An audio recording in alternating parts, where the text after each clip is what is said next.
Samurai Jack Battle Through Time is a hack and slash game set in the Samurai Jack universe. It's not the first Samurai Jack game to be made, but it's the first one to try. Kinda. The game's story is actually canon according to the show's creator, which sounds cool until you realize that means nothing since it all takes place in an alternate timeline created by Aku. The story is all just rough retellings of different episodes from the original show with slight adjustments.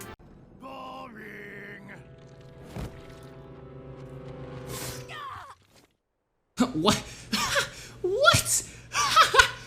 What the fuck? Oh my god. What the fuck? That's the dumbest way to fucking die! Dude, she tripped into his sword. Oh my god. You've gotta be kidding me. Aku sends you to different time periods, you kill the main baddie in said time period, then you teleport elsewhere. The whole story serves more as fan service to anyone who watched the original show. The most iconic characters and villains are scattered throughout whether their presence is relevant or not, but I can imagine it just looks like random bullshit to anyone who never watched it when they were young, since there's no cohesion to any of the events taking place. It's also pretty clear the game had a budget tighter than insert sexual innuendo here. Some of the animations in this game are worse than most Overwatch porn out there. It's especially weird to see in cutscenes since the combat animations are actually pretty good. The graphics are pretty decent as well, but some character models like Aku look like some shitty kid's Halloween costume.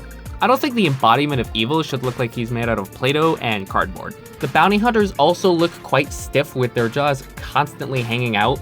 They also did not do justice to Asha with her character model. Extra thick!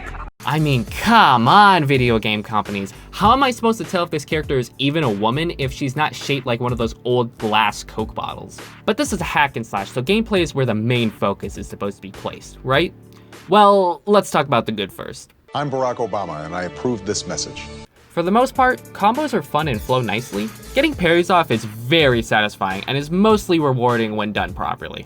There's a large variety of ways to handle combat with main weapons, side weapons with durability, throwables, and other techniques that can be unlocked throughout the game.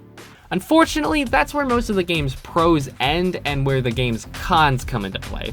Lots of the enemy design ruins the game and makes combat extremely inconsistent. Any enemy with a ranged attack spams it like crazy and causes Jack to either stagger or just fall to the floor completely. Enemies can block your attacks, which can be broken after enough hits, which is fine if it weren't for the fact that they can just immediately block again, which has the potential to create an endless cycle of blocked attacks. Grab moves exist in this game to prevent enemies from spamming block just like they do in fighting games. But the problem is that enemies can just randomly decide to not get grabbed. And that's ignoring the big dick enemies that are too large to even be grabbed in the first place. This was obviously put in place to prevent players from just spamming grab moves, but the problem is that the AI will still sometimes let you spam grab moves.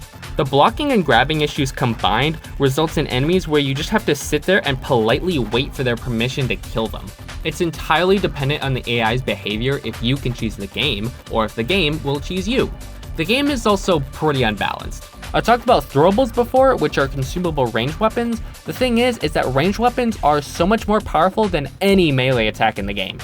You'd think making them consumable would prevent against spamming them, but they're so plentiful that you really can just spam them to your heart's content. That is, if enemies don't spam block them. I would say the only way to consistently perform well in combat is to spam the rushing guard kick, which is easily the best move in the game. It's fast, does good damage, breaks enemy guards in one hit, has the potential to block attacks, makes it hard for you to get hit, and even if you do get hit, you still won't get knocked down. I might be crazy, but running around like a Naruto fan on the school field throwing ninja stars and fly-kicking people isn't my ideal vision of how this game should be played. If you play the game the way the developers intended it to be played, you're likely to just not have a fair and balanced experience. But if you play it in the meta way, I mean spamming 2 attacks and doing literally nothing else. It's unfortunate that the game turned out this way. I was actually quite excited for it, but I guess my love for Samurai Jack was the driving factor there. I think the game could honestly be fixed with some simple updates. Make enemies consistently compatible, balance out throwable damage, and make ranged enemies less annoying. But until then, licensed games seem like they're still somewhat stuck in a hole of bad game development.